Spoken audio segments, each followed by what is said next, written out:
अभी थोड़ी देर पहले माननीय मुख्यमंत्री जी ने प्रेस कॉन्फ्रेंस करके कुछ ऐलान किया है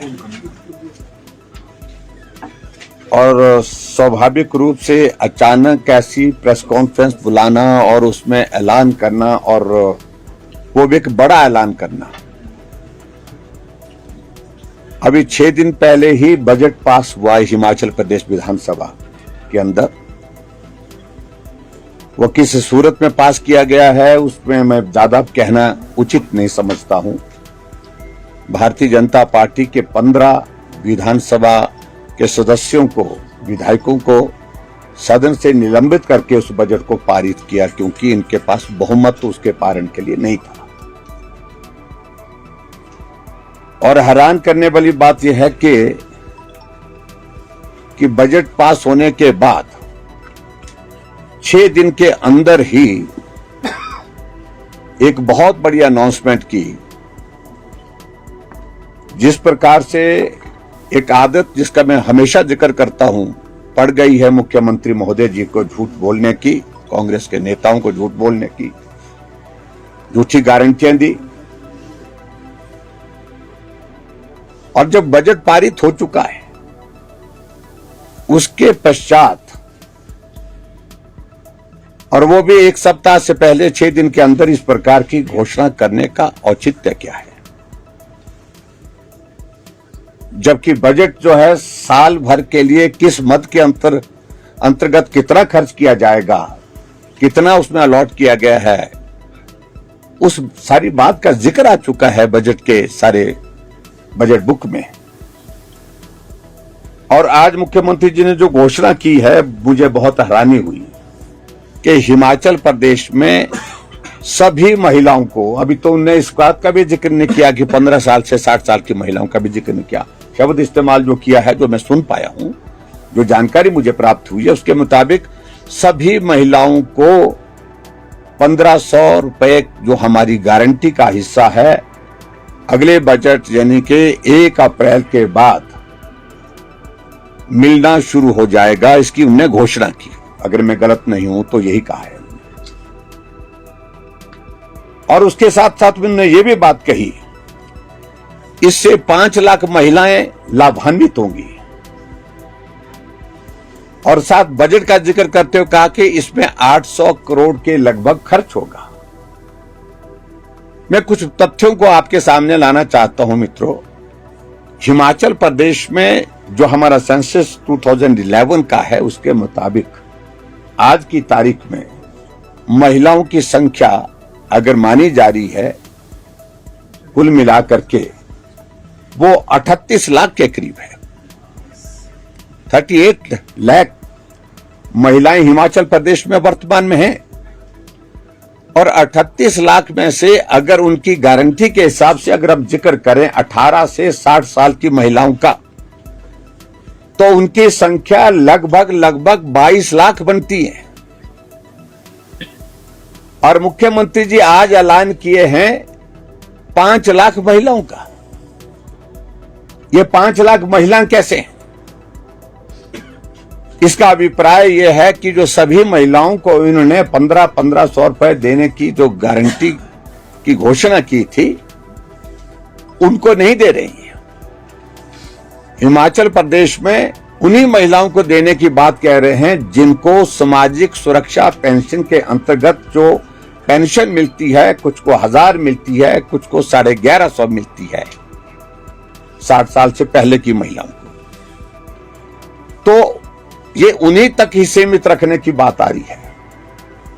अगर हिमाचल प्रदेश में टोटल पेंशन की अगर मैं बात कहूं 7,83,000 महिला, टोटल पेंशन जो मिलती है 7,83,000 टोटल सामाजिक सुरक्षा पेंशन के दायरे में लोग आते हैं।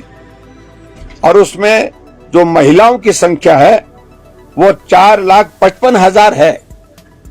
तो इसका मतलब जो महिलाएं ऑलरेडी सामाजिक सुरक्षा पेंशन के दायरे में आती हैं, जिनको 1000 रुपए पेंशन मिलती है, 1150 मिलती है, उनको हुई वो बढ़ी हुई रकम देने की बात कह रहे हैं। जबकि गारंटी थी कि हिमाचल प्रदेश में सभी महिलाओं को, जिनकी 18 साल से 60 साल की महिलाएं उनकी आयु है, उनको 1500 रुपए देंगे।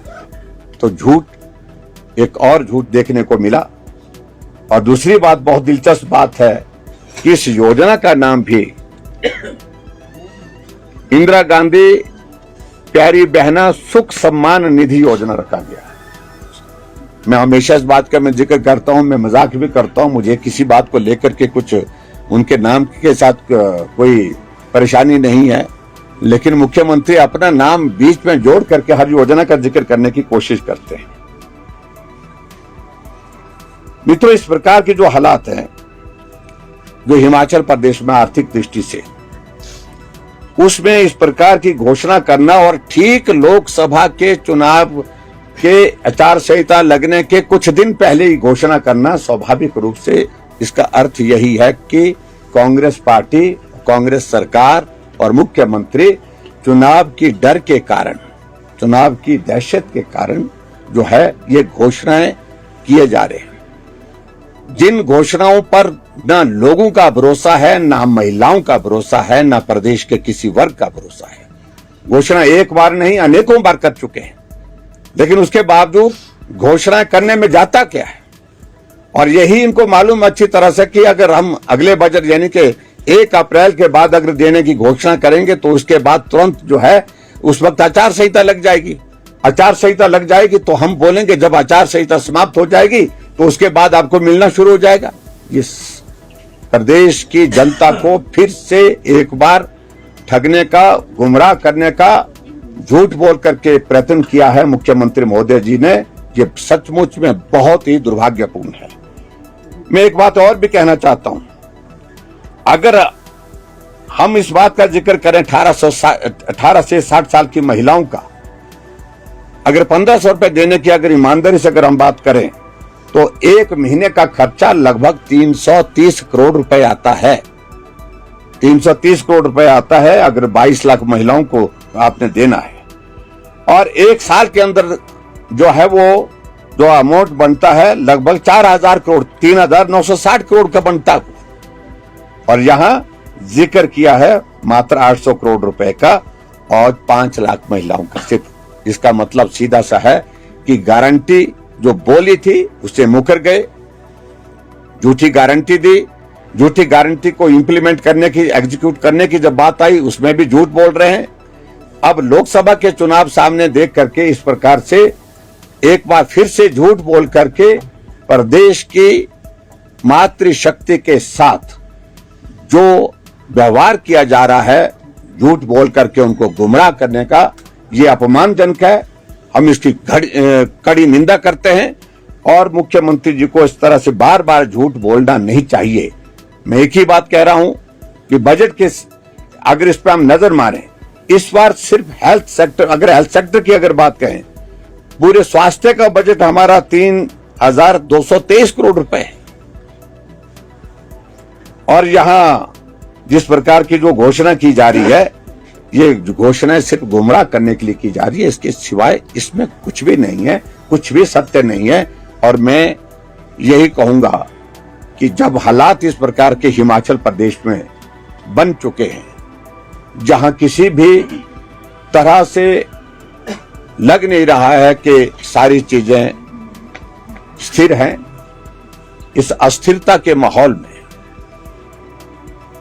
मुख्यमंत्री इस प्रकार की झूठी घोषणा करके प्रदेश की मातृशक्ति को एक बार पुनः गुमराह करने का जो प्रयास कर रहे हैं, इसकी हम कड़ी निंदा करते हैं।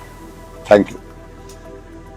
क्या सिर्फ जिस तरह से लोकसभा चुनाव से ठीक पहले ऐलान किया गया है, क्या भाजपा एंडोर्स नहीं करेगी महिलाओं को जो इस तरह से गारंटी की थी कांग्रेस ने? क्या भाजपा विरोध करेगी इस बात का? विरोध का विषय नहीं, हम यही कहेंगे कि झूठ बोल रहे हैं।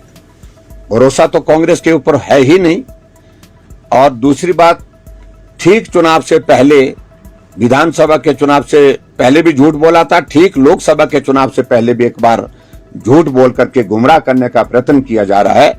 और मातृशक्ति, हमारी माताओं बहनों को कब तक इस प्रकार से झूठ बोल करके गुमराह करते रहेंगे? कब तक आप इस प्रकार का झूठा प्रचार करके सत्ता को हासिल करने का प्रयत्न करते रहेंगे, इस बात को निश्चित रूप से हम मातृशक्ति के बीच में, इस प्रदेश की लगभग 38 लाख महिलाओं के बीच में जरूर पहुंचाने की कोशिश करेंगे। सर, जिस तरह से आप कह रहे हैं इंस्टेबिलिटी अभी भी एग्जिस्ट करती है, क्या उससे डर कर डाइवर्ट किया जा रहा है, ऐसा आपको लगता है? देखिए, मैं एक ही बात कहना चाह रहा हूं कि हर कदम इस प्रकार से आजकल सरकार का उठ रहा है कि सरकार किसी न किसी तरह से बच जाए। अभी तक भी जो प्रयत्न किए हैं, जो प्रयास किए हैं, वो सरकार को बचाने के लिए ही किया गया। पर आज मैं आपके बीच में ये भी मैं कहना चाह रहा हूं, आज प्रिविलेज कमेटी की बैठक का यहां पर अचानक आयोजन किया गया।